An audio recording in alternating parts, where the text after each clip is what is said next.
Live from the Fat Joker Studio, it's the Get That Out of Your Mouth podcast.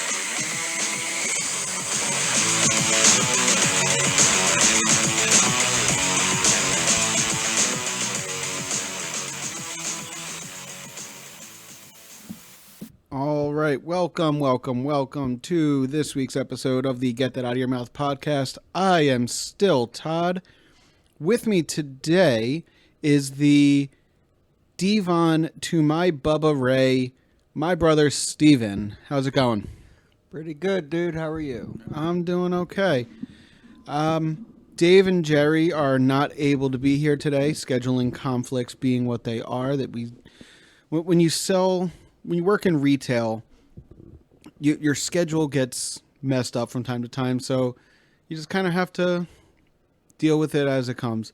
So with that in mind, I have Steven here. So, Steven, how you been? You haven't been on the podcast in a while. I know. You've kind of been avoiding having me on the podcast. There's probably a good reason for that. I mean, considering the fact that last time you were on the podcast, you just spent the entire time yelling in Dave's ear, and Dave almost wanted to kill you. So, to be fair, we were all high. Yeah, we were all pretty messed up. But we are not. So today, so the reason I have Steven here, though, first of all, needed somebody to work with me today. So Steven was available, and that works. Yep. Figured let's just get right into the topic. For those that don't know, Steven and I happen to be very big fans of professional wrestling. Lifelong fans. Forever and ever.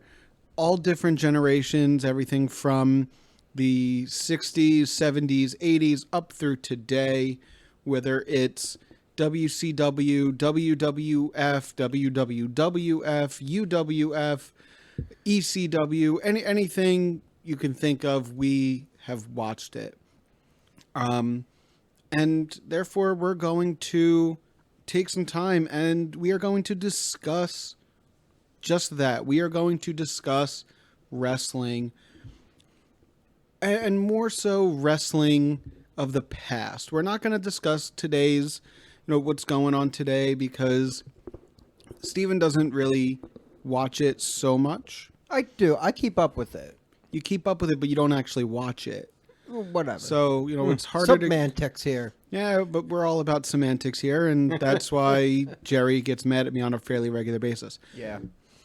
So with that in mind, Steven, I had texted you the other day, and I had a very interesting question. Yes. So let's talk about this. If you could go, excuse me, I apologize.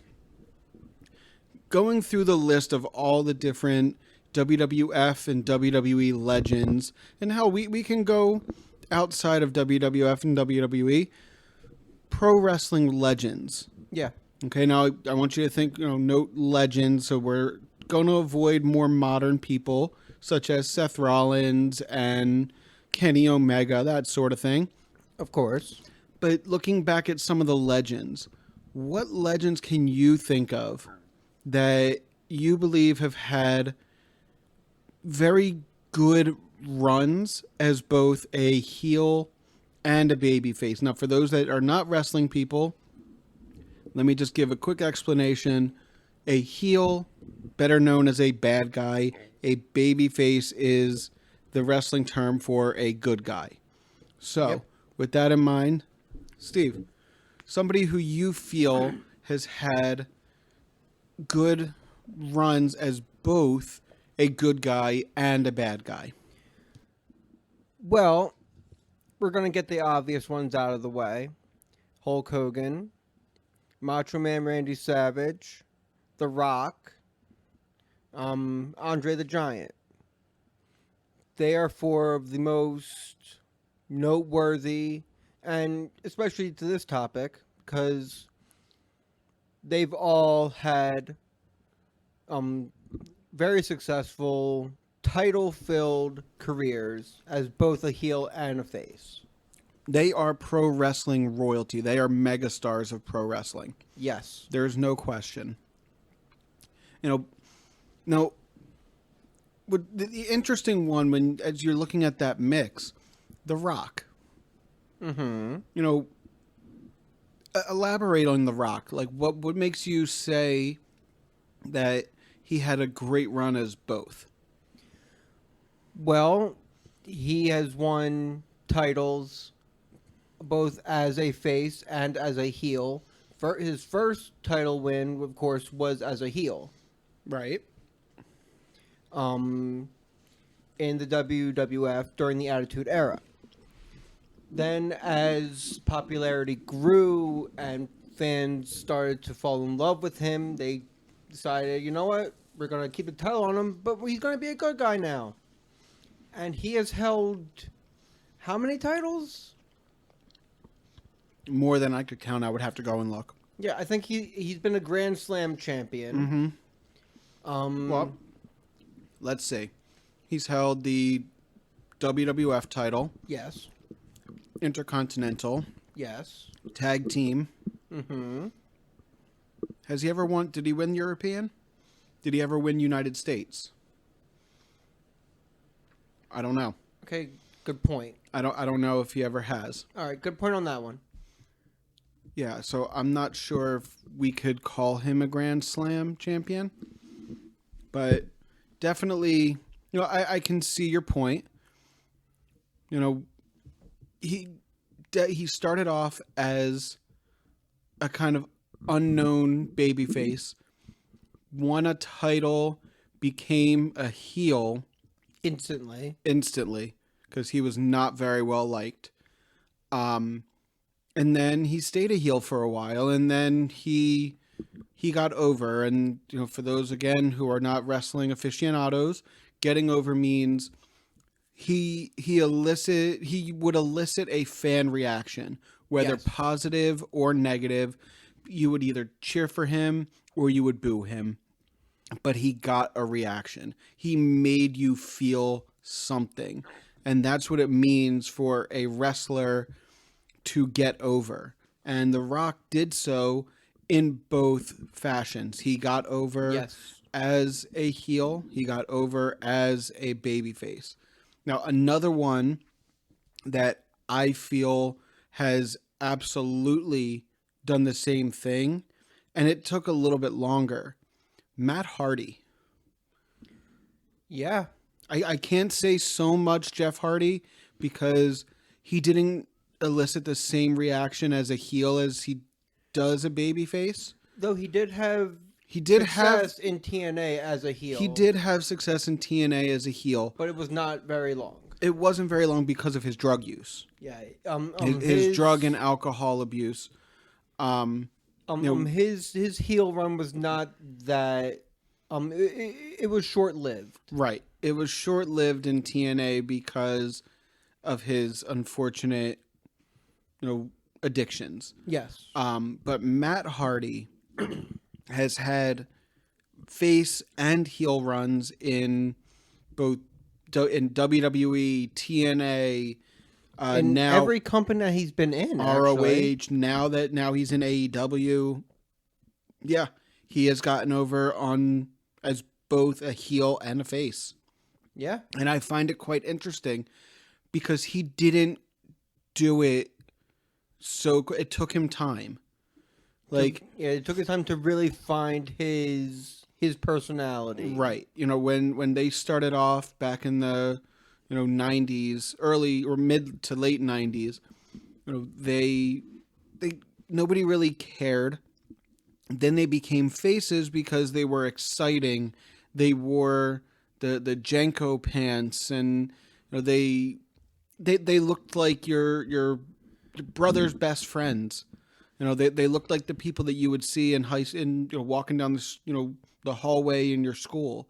And you knew, those guys are trouble. Right. Well, no. Well, hold on. What I mean is that you see those guys on the street, and you see them in those guys look interesting, but I'm sure there's trouble with them around, so I'm just gonna go the other way. But you can't help but look at them.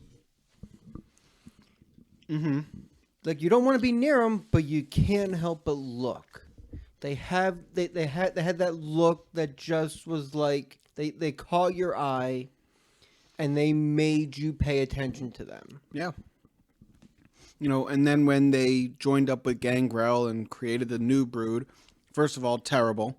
Yeah. We all know it was terrible, but they were faces after that. They were heels for a very short time in that regard. But they became faces shortly thereafter. They formed Team Extreme, worked with Lita, and they got over huge as faces for a long, long time. Because they were showing a new style. Right. They were doing things that nobody else was doing in the ring. At that time. There's no question. At least not here in America. Right. But we're not getting into that. Yeah, I just feel like, preface that with saying. Right. So, but Matt Hardy was the one that went out and became a face in WWE, or became a heel in WWE when he started his Mattitude and Matt Hardy version 1. Yeah. All that. He became a heel. Jeff Hardy, as far as I know, with the exception of the new Brood, has never been a heel in WWE. Now, I could be wrong. I would have to go back and double check that. But I don't think he has. No, he never was, because he was always that underdog. He Right. was the skinny guy who jumped around. He was the underdog. He was the high flyer. I don't know so much about being an underdog, but he was the high flyer. He was the risk taker, the death-defying Jeff Hardy, who would jump off of buildings on top of people, who had no problem going from the very top of the building and doing the flip moves and putting his life at risk and doing things again that nobody else was doing at the time. And to be honest, I don't think anybody has matched ever since. There are some Not currently really. that can compare, but They're getting there, but they're not at that level yet. Jeff Hardy stands on his own. Yeah. He is one of a kind. For better and for worse. Yeah, we're not getting into that. Yeah. Anyway, so moving on, another name, another obvious name, Undertaker. Mm-hmm. Came in as a heel, came in as a monster, stayed a monster, never changed his gimmick between face and heel. It all depended on who he was facing at that time. Like when he was attacking Hulk Hogan, he was a heel. When he was fighting Yokozuna, people cheered him. He was a face. Agreed. He wrestled for about 30 years. Oh, yeah. And in those 30 years, he definitely went back and forth, between being a heel, being a face, being a heel. I agree with you that, to a certain extent rather, that he never really changed. He adapted his gimmick. Adapted, yes. There was a change when he became the American Badass. Yep. But, he always... He kept his gimmick up with the times. Right. Like he had, you said he adapted his gimmick to match the current landscape of the company. The current landscape of society. Yeah. Society back in the 90s, we were... America, let's just focus on America, was a grunge and goth music and metal. They were in the heart of people, everybody. That was like where the mindset was of the average teen. Yep. As time went on in the early 2000s, he changed to the motorcycle guy, the American Badass who rode in on his Harley, and he wore the leather, and he wore the jean jacket, and the bandana, and he was a badass. Yeah. And that's what people needed at the time, because that's where society was going. So, and then we got off topic, yeah. but he absolutely I agree with you that he changed based on who he was facing and based on how he acted. You know, if he goes in, Not even so much how he acted. It was Yeah. always about who he was facing. you know, for example, He acted the exact same way no matter what. For example, he was a face. He was a face for the longest time as the American Badass. And then all of a sudden, he beat the crap out of Jim Ross, forced Jim Ross to kiss Vince McMahon's ass. Now he's a bad guy. Actually, I think he started as a heel with the American Badass gimmick. No, Well, I mean, like he showed up to face Kane no, as the badass, and then no. He came back at Judgment Day. I want to say it was 2000, and that he was the badass. And he was a face. He came in. I believe he saved Stone Cold from DX. I have to go back and double check that. You know, and I could be 100% wrong on my timeline. But no, he came back as a face, and he was a face for a while. I mean, he was a heel when he fought Ric Flair at WrestleMania. That's was. where he started his official count. He was. I mean, that's where he started bringing up the count. His win streak. Yeah. You know, and that's the other thing. Like the win streak, you know, for the longest time, the WrestleMania streak was, you know, he fought different people, whether he was a heel or a face. Exactly. You know, he faced Giant Gonzalez as a face. Mm-hmm. He faced Diesel as a heel. You know. Exactly. So another one that I find very interesting, and then I'm going to switch questions. Another one that I find very interesting, and I mentioned this earlier to you, Bret Hart. Okay. So Bret Hart, in the throughout most of the 90s, let's say up until like 96, 97, he was a face. Yes. From the early 90s straight through, he was a face. He was that rock star that everybody wanted to see, you know, and everybody loved, and he loved the fans, and, you know, he was just very mild-mannered and everything like that. And then all of a sudden, all hell breaks loose. He becomes this, you know, ultra-Canadian, fuck America, you know, you're a bunch of degenerate people, you know, that sort of thing. When the Attitude Era hit, and he got over. I'm going to correct you because he was actually a heel prior to being a face. He was a heel with Jim Neidhart as the Hart Foundation. That was in the 80s. In the 80s. That's why I said most of the successful. 90s. I said most of the 90s, though. I know. You know, But like in the 70s and 80s, he was very not wrong. successful as a heel. You're not wrong. In, I don't in deny tag that. Team. You're 100% correct. You know, I did state the 90s. Yes. Just saying.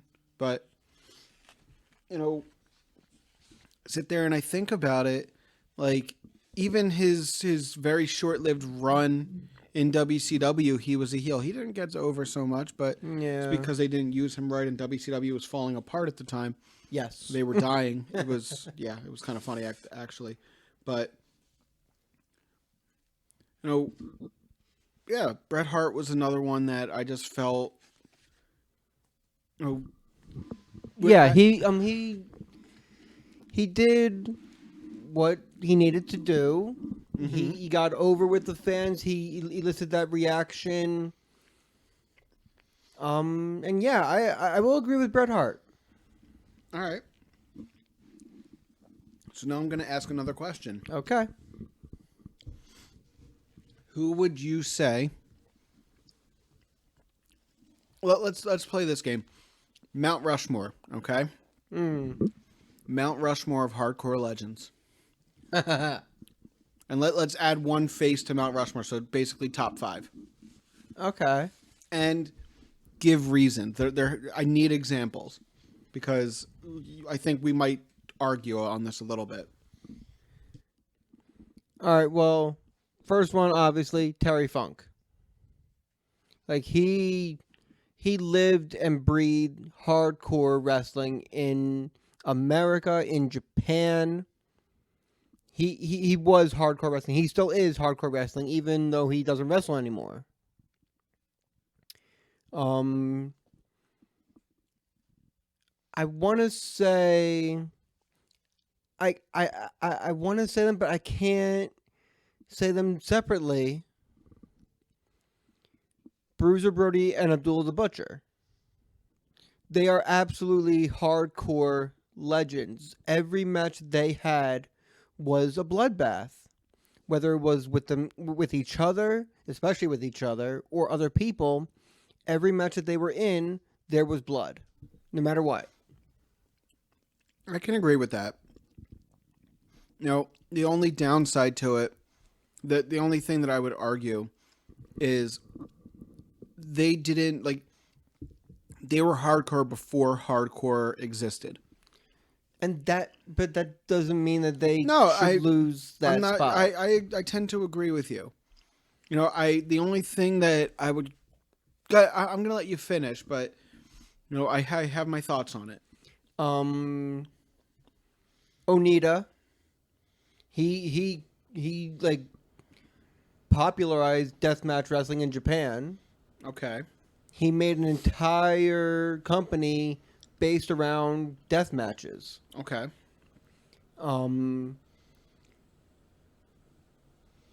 Mick Foley, obviously, he popularized hardcore wrestling here in America. Right.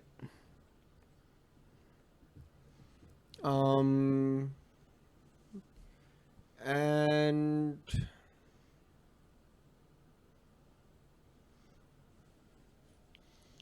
probably Sabu. Okay. I would say Sabu, yeah.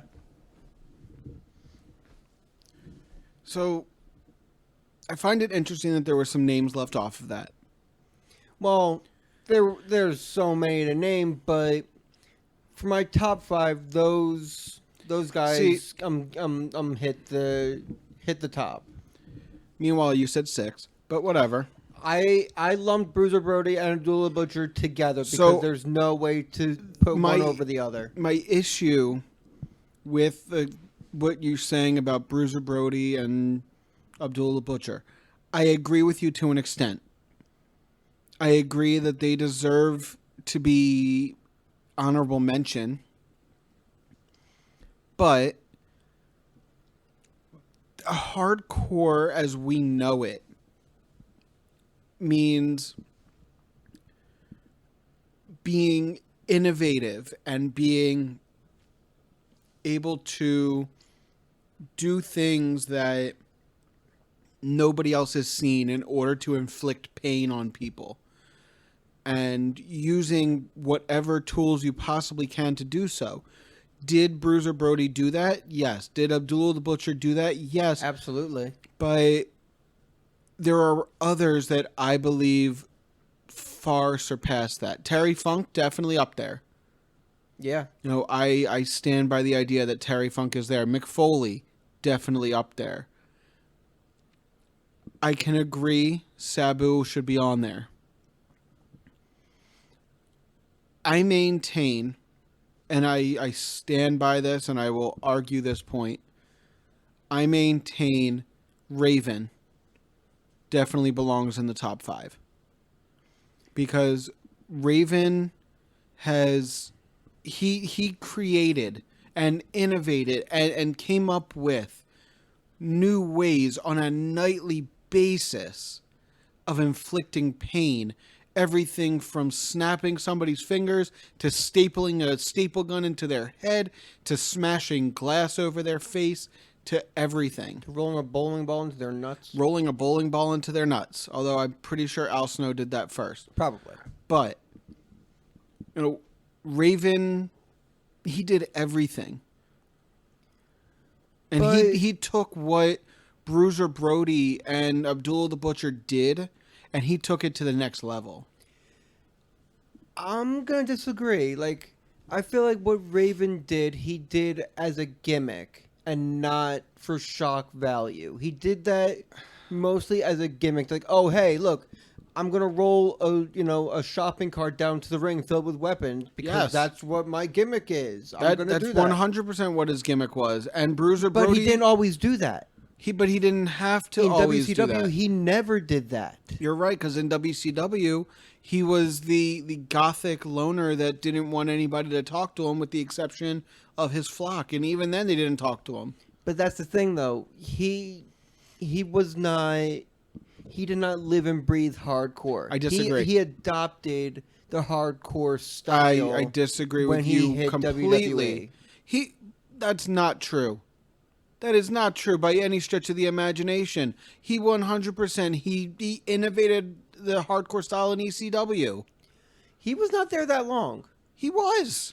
No, if you actually look back, he was not. But he was for an too ECW long. original. He was, yes, but didn't last. And in that long. WCW, he had all the hardcore matches. He had Raven's House of Fun. True.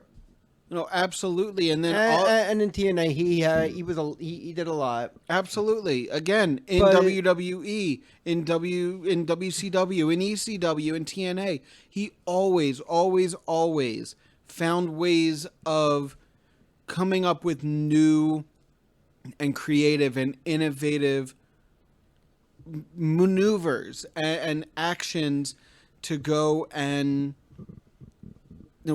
shock people. I'm still saying, like, He broke. He sat there and he snapped Perry Saturn's fingers on live television. I understand that, but I look at Nobody had done that.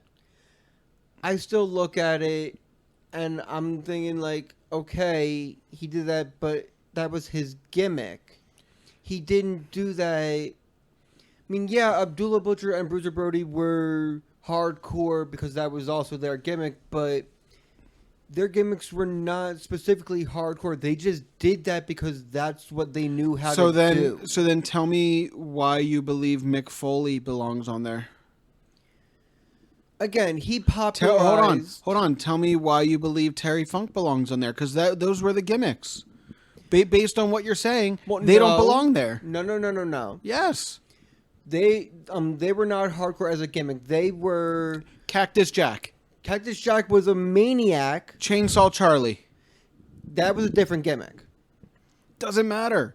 Terry Funk was a cowboy. Terry Funk went into a barbed wire match with Sabu. Yes. It was a hardcore style match because hardcore was his gimmick.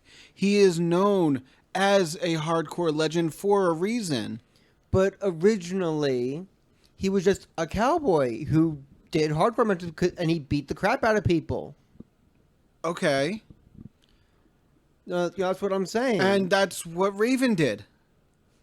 Raven was a grunge punk rock loner who would walk in and nail somebody in the head with a chair or with a kendo stick. Fair point. Or with a stop sign. New Jack. New Jack is just controversy personified. New Jack is just controversy personified. You're not wrong. But like everything he did was controversy. Like he's gotten arrested. He's the top. Rest his soul. Rest his soul. Yeah, like uncomparable. He's the very top of the hardcore list. No matter what, like or hate him, even if you don't put him on your list, he's going to be at the top. I don't know about the top. He stabbed a guy in the head with a knife. Like 6 times. I'll give you that. He beat a 70-year-old man with a barbed wire pipe. All right, I'll give you that. And then threw chairs on him. I'll give you that one. In any event, he tossed Vic Grimes off a scaffold and tried to kill him. I mean, he might have deserved that. He admitted he tried to kill him. Yeah. So you're basing it on a show that you watched and records. Yeah, whatever. In any event, I see what you're saying about Bruiser Brody and Abdullah the Butcher. I can't 100% agree with you because I feel that they didn't innovate hardcore enough. But they inspired all the people that we've talked about. You're not wrong. There's a certain amount of inspiration, but based on that, any wrestler any older wrestler realistically has inspired anybody that we're talking about. Oh, absolutely. There's no question. You think that Sandman wasn't inspired by Terry Funk? Oh, he absolutely was. Yes. Right. Like, you look at today, Matt Cardona. He wrestles. He had to be inspired by Terry Funk and Mick Foley. Oh yeah. So I right mean, now, yeah, doing the deathmatch wrestling. But with that, I truly believe that Abdullah the Butcher, yes, they were violent, but they weren't innovative. And I believe in order to be considered, at least in my opinion, and again, this is purely subjective, purely based on opinion. In my opinion, I believe in order to be considered a hardcore legend, you had to have shown some sort of innovation. In order to be considered a legend in anything, you had to have shown some kind of innovation to bring you to that level. Going back to what we were talking about earlier, The Rock came out and he was innovative. He changed the way you looked at a professional wrestler. He got on the microphone and he innovated. He talked a mile a minute and everybody ate it up. Exactly. Yes. Okay. And it's, you look at all these people that we're talking about, they all changed things. They all did things their own way. Did Bruiser Brody do things his own way? He did, but he kept that way consistent. Yeah. Abdul the Butcher did things his own way, but he kept that way consistent.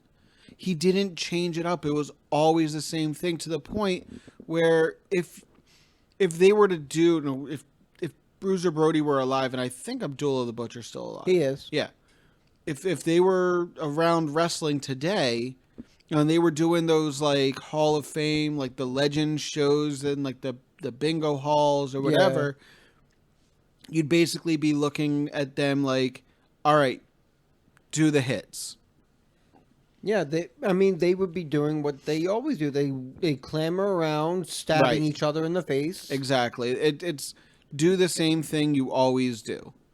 What I believe a true legend brings to the table is the ability to innovate, the ability to change things.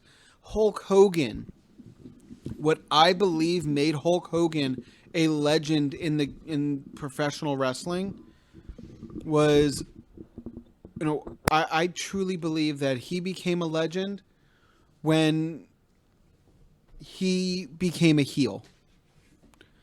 I believe he became a legend when he turned heel, because he showed his ability to innovate. He showed his ability to not only be the all-American boy and, take your vitamins, say your prayers and blah, blah, blah, blah, blah, but he was innovative. He had the ability to turn around and say, fuck you to everybody. He was already a legend because he was, he brought the wrestling to mainstream. He brought wrestling to mainstream. There's no question. He was approaching legendary status. I don't disagree with you. But the moment he turned heel and he joined the NWO, that pushed him to the stratosphere. Yeah. That took him from... That revived his career. It did. But it took him... his career. It took him from legend status to legend. Yeah. Without question in my mind. Same thing. Shawn Michaels. Shawn Michaels was great as the Rock, as the Rocker. With Marty Jannetty, he was great. That kick her around the world when he completely turned his back, that took him from from nothing to immediate legend. That launched his career. he was the name in everybody's mouth after that point. Exactly. And he was a legend from that moment on. There was no stopping him. Yeah. And going back to the hardcore question, I believe if you're talking hardcore legends, it is the ability to innovate. It is the ability to come up with new ways. What made New Jack interesting, when have you ever seen anybody prior to New Jack using a cheese grater on somebody's head? When have you seen anybody other than Mick Foley, light a barbed wire baseball bat on fire on top of a cell? When have you seen anybody other than Sabu wrap himself in barbed wire and take a plunge onto somebody's body? Yeah. It's those little things that aren't so little, but it's those, and I keep using the word innovative. Those innovative techniques and maneuvers and attacks that take a professional wrestler from good to great, from great to legendary. Now, to go along with that, and hold on, don't get me wrong. I am not saying that Abdullah the Butcher and Bruiser Brody are not legends. they absolutely are. By no stretch of the imagination am I saying they're not. But I truly, I believe that I do not believe that they should be considered hardcore legends. Do they belong in the conversation? Clearly, because we're having a conversation about it. Obviously. But I do not necessarily believe that they are, in fact, hardcore legends. Okay. Again, completely opinion-based, completely my opinion. Now, to go along with that, then, what about Nick Gage? I mean, he's a recent guy, but look at all the things that he has done. He innovates hardcore wrestling on every time he gets in the ring. He used a pizza cutter across people's mouths. I agree. Again, all right, so now I'm going to take it to a new level. Okay?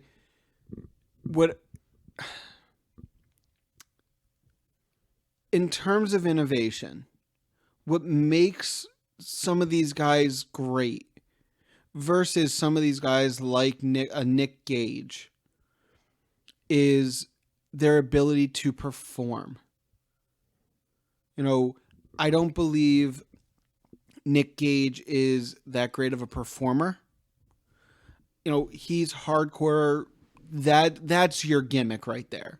Yeah. That is your gimmick, hardcore. His whole thing is come out, hit people, use weapons on people, and just use whatever isn't nailed down. And that's his gimmick. He doesn't necessarily perform. He doesn't do the he doesn't do the wrestling moves. He doesn't do, all the techniques that some of these other guys are doing. But then at the same time, neither was Terry Funk. Yes, he was. Neither was Onita. But Terry Funk was out there in his younger days. He was doing hardcore. He was hitting drop kicks. He was doing the holds. He was doing the power slams and the body slams and the flying off the top rope in his younger days and the running the ropes. And what about Mick Foley? Mick Foley did all of that. He absolutely did all of that. The main thing he did was just run around hitting people. Depending on which character he was using. And especially Raven. Raven didn't have much technique. Yes, he did. He was a brawler. He was a brawler, but he brawled with using wrestling maneuvers. He absolutely did. Same thing with Tommy Dreamer. Now, again, I look at Sandman. Sandman, same page as Nick Gage. He was not a performer. He was a guy who would come out, swill some beer, smash a can against his head, start killing people with a kendo stick. That was his shtick. But he had endurance. He could go for a bit. He had a gas tank. Yeah. That's about it. But he wasn't sitting there running the ropes. He wasn't dropping elbows or doing leg drops or he wasn't doing anything. Meanwhile, you have somebody like Sabu is doing all of that. Exactly. And then, exactly. That's why I put Sabu up there. So did I. Yeah. And I know. I agree. That's why I agree that Sabu shouldn't be up. That's why I haven't questioned you on it, because Sabu takes violence to a new level while simultaneously he took violence to a new level. You know what I mean? Yeah. He brought violence up to a new level while simultaneously doing the wrestling maneuvers and the high risk moves and the flips and the moonsaults and everything that goes along with that. He melded those together. Yeah. Mick Foley did the same thing. Terry Funk did the same thing. Raven, yes, did the same thing. Tommy Dreamer did the same thing. Yeah. They would take wrestling moves and they would mix them together with weapons and with hardcore. Tommy Dreamer used to do, and Raven used to do a Russian leg sweep using a kendo stick. Yeah. That was a huge one. That's innovation right there. Sabu would use a chair to do a triple jump moonsault, and then he would slam your face down on the chair. He was, he would take a chair, rather than hit you with it, he would just chuck it right in your face. Yeah. They found new ways of doing things while not losing that performance that wrestling is supposed to be. Because at the end of the day, yes, we know wrestling is staged. Okay. Professional wrestling is a performance. I believe this. I understand this. Yep. Anybody who sits there and tells me wrestling is fake, I will fight you, because wrestling is not fake. Wrestling is a performance. You don't sit there. I'm going to get on a tangent. Let me not go there. Wrestling at the end of the day is a performance, and for it's a show. It's a show, and anybody with two arms can go. Hell, with one arm can go out there, pick up a chair, and whack somebody against the head. Yeah. Anybody can go out there with a fluorescent bulb and crack it against somebody's skull or crack it on somebody's back. Yeah. Anybody can take a pizza cutter, run it across somebody's mouth. But not everyone can get on a top rope and do a double knee drop while somebody has a chair on top of their face. And that's the stuff that Mick Foley was doing. He was doing things like that. Nick Gage doesn't. Sandman didn't. There's no, you bring up Nick Gage, there's no performance. The performance for him is straight up violence. And that, in my opinion, does not make a hardcore wrestler. Abdullah the Butcher. It makes a hardcore wrestler, just not a hardcore legend. Right. There you go. Thank you. Abdullah the Butcher, Bruiser Brody. They came out. They had some moves, some performance, but they were big guys who came out and brutalized people. Yeah. There was not as much performance to it. For Brody, he actually did a lot of wrestling. There was some. Abdullah Butcher had none. He even said himself, he's not a wrestler. He's a martial artist. Right. He will punch you and he will kick you. Right. He will stab you. He will not perform a hold. Here's another one, Steve Blackman. Yeah. Steve Blackman, I don't believe belongs in a list of hardcore legends. He came out, he couldn't perform. He could never perform. He could throw a good punch. He could throw a good punch. He could throw a good kick. He could put on a show, but he couldn't perform. He couldn't perform as a wrestler. Right. He performed as a martial artist. Right. Because that's what he was. Exactly. And nothing against that whatsoever. Right. And before anybody says anything, Onita did the same thing, but he had a reason that he did it. He broke his legs. Right. He couldn't perform anymore. He Right. used to. He was one of Japan's top stars when he was younger. But he got hurt. Right. So he decided to be the top star a different way. And I get that. Every now and then you have to adapt. Yeah. I know you do. But there's adapting and there's completely just not giving a shit and just doing things just to make a name for yourself.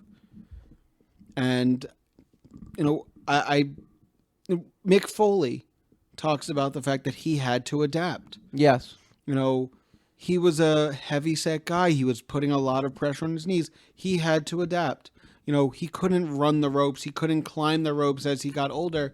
He had a hardcore match with Edge at WrestleMania that was one of the best hardcore matches I think I've ever seen. Oh, yeah. And yes, Edge had to carry most of the match. But that's Mick Foley had to adapt to that match. He still did things. He still got his shit in. He put on a show. He put on a show. And that at the end of the day is what a true legend in professional wrestling should do, is they need to put on a show. Yes. And I believe the people that we've talked about, even though I never actually gave my full Mount Rushmore, I believe the people that I ended up discussing, at least, I believe they put on shows. Okay. So with that in mind, we're given the go home cue. So we are going to wrap up for today. Thank you, Stephen, for joining me today. Thank you for having me. Hopefully next time we will have Dave and Jerry with us, and we'll have a nice solid topic. But until next time, I'm just going to remind you to get that out of your mouth. Thanks, Stephen. I was going to remind them.